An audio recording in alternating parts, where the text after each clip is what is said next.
આમ આદમી પાર્ટીનો વિસાવદર ધારાસભ્યની ચૂંટણીમાં વિજય થયો છે. ગોપાલ ઇટાલિયાએ જીત મેળવીને ધારાસભ્ય બન્યા છે. ગોપાલ ઇટાલિયા ધારાસભ્ય બાદ સુરતમાં આવતા તેનું કામરેજથી લઈને વરાછા અને વેડ રોડથી લઈને મોટા વરાછા સુધી સ્વાગત કાર્યક્રમ યોજાયો હતો. સુરતના સરથાણા કોમ્યુનિટી હોલમાં સભા અને સ્વાગત કાર્યક્રમ યોજાયો, જેમાં ગોપાલ ઇટાલિયાએ ભાજપની સરકાર ઉપર આકરા પ્રહારો કર્યા હતા. આ સાથે જ પાટીલ અને હર્ષ સંઘવી ઉપર પણ આકરા પ્રહારો કર્યા હતા. જ્યારે સુરતમાં આવેલા ખાડીપુરને લઈને પણ આડે હાથ લીધા હતા. પાટીલને પડકાર ફેંકતા ઇટાલિયાએ કહ્યું હતું કે હવે એક પણ ધારાસભ્ય તોડી બતાવો અને ત્યાં પેટા ચૂંટણી કરી જીતી બતાવો. ગોપાલ ઇટાલિયાએ પોતાના ભાષણમાં પાટીલ ઉપર આક્ષેપ કરતા કહ્યું કે સી.આર. પાટીલ હંમેશા ઉપાડો લઈને નીકળ્યા હોય છે કે કયા ધારાસભ્યને તોડું, પરંતુ હવે મારી સી.આર. પાટીલને મોરે મોરાની ખુલ્લી ચેલેન્જ છે કે હવે ગુજરાતમાં એક પણ ધારાસભ્ય તોડીને બતાવો અને પછી ત્યાં ચૂંટણી કરાવો, પછી જુઓ શું પરિણામ આવે છે. આ લોકોએ ગુંડાગર્દીની તમામ હદો વટાવી દીધી છે અને રાજનીતિને તળિયે બેસાડી દીધી છે. ગાંધી અને સરદારે ગુજરાતનું નામ આખી દુનિયામાં રોશન કર્યું અને એ જ ગાંધી અને સરદારના ગુજરાતમાં આજે બુટલેગરોના હાથમાં સત્તા આવી ગઈ છે. એ વાતનું મને ખૂબ જ દુઃખ છે. ગાંધીનું ગુજરાત બુટલેગરોના હાથમાં ન હોવું જોઈએ, પરંતુ કોઈ લડે કે ના લડે અને કોઈ બોલે કે ના બોલે, પરંતુ ગોપાલ ઇટાલિયા અને આમ આદમી પાર્ટી લડશે અને બોલશે અને બુટલેગરોને હટાવીને જનતાનું શાસન ગુજરાતમાં સ્થાપિત કરશે. હું પૂરા આત્મવિશ્વાસ સાથે આ વાત કરી રહ્યો છું, કારણ કે વિસાવદરની ચૂંટણીમાં એક બાજુ સત્તાનું બળ, ભાજપની આખી સરકાર, ભાજપના મંત્રીઓ, ભાજપના ધારાસભ્યો, ભાજપના ચેરમેનો, ભાજપના બુટલેગરો, ભાજપના જમીન માફિયાઓ, ભાજપના ગુંડાઓ, ભાજપના બળાત્કારીઓ બધા જ ભેગા થઈને એક તરફ હતા અને બીજી બાજુ આમ જનતાનું મનોબળ હતું અને આ બંનેમાં ભીષણ યુદ્ધ થયું અને જનતાના મનોબળની જીત થઈ. એ વાતની ખુશી આજે આખા ગુજરાતમાં છે. હાલ સુરતમાં ખાડીપુર આવ્યું છે. વિચાર કરો કે આજે ચંદ્ર ઉપર અને મંગળ ઉપર જવાનો રસ્તો છે, પરંતુ સુરતમાં પૂરના પાણી કાઢવાનો કોઈ જ રસ્તો નથી. આજના શાસકો લાયકાત વગરના શાસકો છે અને આ લોકોને કોણે બેસાડ્યા છે તે સવાલ આપણે કરવો જોઈએ. આપણી આત્માને હવે જગાડવાની જરૂર છે. આ પહેલા વડોદરામાં પૂર આવ્યું હતું, જૂનાગઢમાં પૂર આવ્યું હતું, અંકલેશ્વરમાં પણ પૂર આવ્યું હતું. આ બધા જ પૂર ભાજપ સર્જિત પૂર છે, કારણ કે આપણે વોટ આપીને જે લોકોને સત્તામાં બેસાડ્યા તે લોકોને ભ્રષ્ટાચાર કરવા સિવાય બીજી કોઈ જ વાતમાં રસ નથી. તો હવે આ પરિસ્થિતિ બદલવા માટે જનતાએ મક્કમ મનોબળ રાખીને ભાજપને જાકારો આપવાનો છે, કારણ કે હવે કોઈ પણ પ્રકારની લાચારીમાં જીવન જીવવા કરતાં આપણે જાતે જ ઊભા થઈને આ લાચારીમાંથી બહાર આવવું પડશે. અત્યારથી આપણે સમયમાંથી શીખીને જવાનું છે, કેમ કે સમયની થપાટ લાગી ગઈ છે. આપણે એ જ શીખીને અહીંથી જવાનું છે કે હવે પછી આમ આદમી પાર્ટીના કાર્યકર્તાએ ખૂબ જનસેવા કરવાની છે. માત્ર ગોપાલ ઇટાલિયા ધારાસભ્ય બન્યો હોત તો ગોપાલ એકલો નાચતો હોત. ગોપાલ ઇટાલિયા એકલો ધારાસભ્ય બન્યો હોત તો 4-5 જણા આગળ બેઠા ઈ નાચતા હોત. ગુજરાત આખાના હજારો લોકો ધારાસભ્ય બન્યા ને એટલે બધાએ નાચે છે. આ ચૂંટણીમાં ગોપાલ નથી જીત્યો, જનતા પોતે જીતી છે અને એટલે જ તો જનતા ઉત્સવ મનાવે છે. નહીંતર રાજનીતિમાં મત ગણતરીની બપોરે 3 વાગે ત્યાં લગભગ બધું ચોખ્ખું થઈ જાય કે કોણ આવે છે ને કોણ જાય છે. સાંજે 7 વાગ્યા સુધી નાચવા ગાવાનું બધું પતી જાય. બીજે દિવસે સવારે 10 વાગ્યાથી રાબેતા મુજબ બધું હોય. બીજા દિવસની ઉજવણી લગભગ કોઈ ચૂંટણી ન હોય.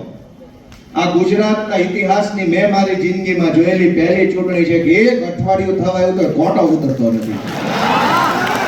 આપણું ગુજરાત હિલોળે ચડ્યું. હજુ માણાનો હરખ કમાતો નથી અને હજુ તો વિધાનસભા ગયો નથી. ત્યાં એક અઠવાડિયાથી હરખ, એક માણસના ચહેરા ઉપર સ્માઈલ છે, આંખોમાં ચમક છે. એ હું કામ છે? ગોપાલ ઇટાલિયા જીત્યો એટલે નહીં, પણ એમ લાગતું હતું કે મારું સપનું મરી જાય, મારું સપનું નહીં જીવે, ક્યારે આ જાશે, ક્યારે થશે. હજારો માણસ અંદરથી હરેરી ગયા હતા.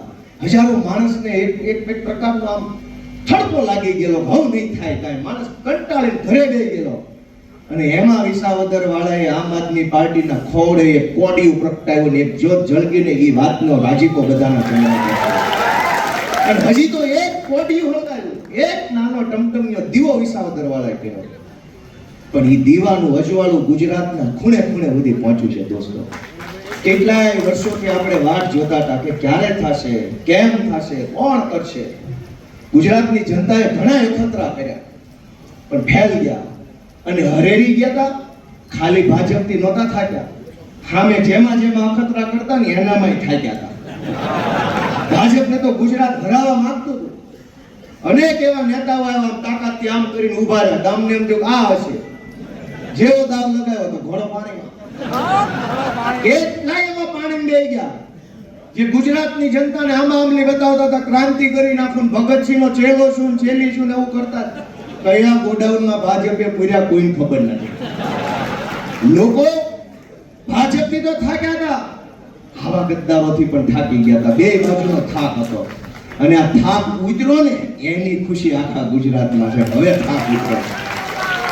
ગોપાલ ઇટાલિયા તૂટશે નહીં, પણ ગોપાલ ઇટાલિયા ભાજપનો ઘમંડ તોડશે એ વાતની ખુશી આખા ગુજરાતની છે. કે દિવસના ચાળે ચડ્યા હતા, ઉપાડો લીધો તો સી આર પાટીલે.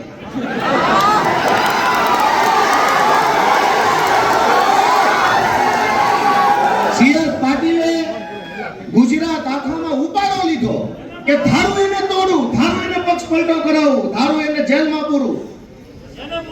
દોસ્તો સી આર પાટીલે ઉપાડો લીધો. અહીંથી ધારાસભ્ય તોડું, અહીંથી તોડું, ત્યાંથી તોડું, ઓલાને લઈ લઉં, આને લઈ લઉં, આને લઈ લઉં. ગોપાલ ઇટાલિયા સુરતની બજારમાં ઉભો રહીને ચેલેન્જ મારે છે કે સી આર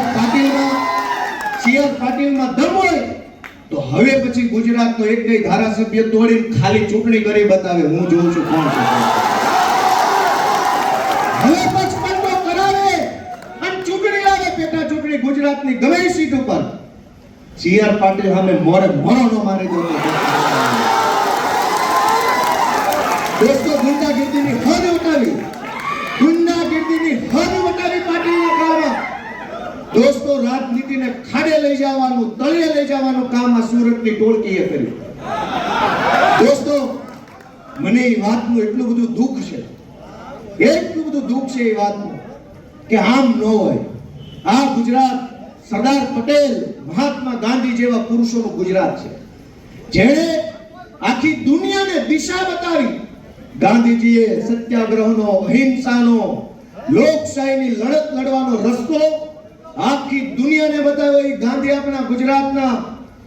જે સરદાર પટેલે માણસને બળુકો બનાવવાનું કામ કર્યું, ખેડૂતો માટે સત્યાગ્રહ કર્યા, સરદારનું બિરુદ મળ્યું ખેડૂત માટે લડતા લડતા.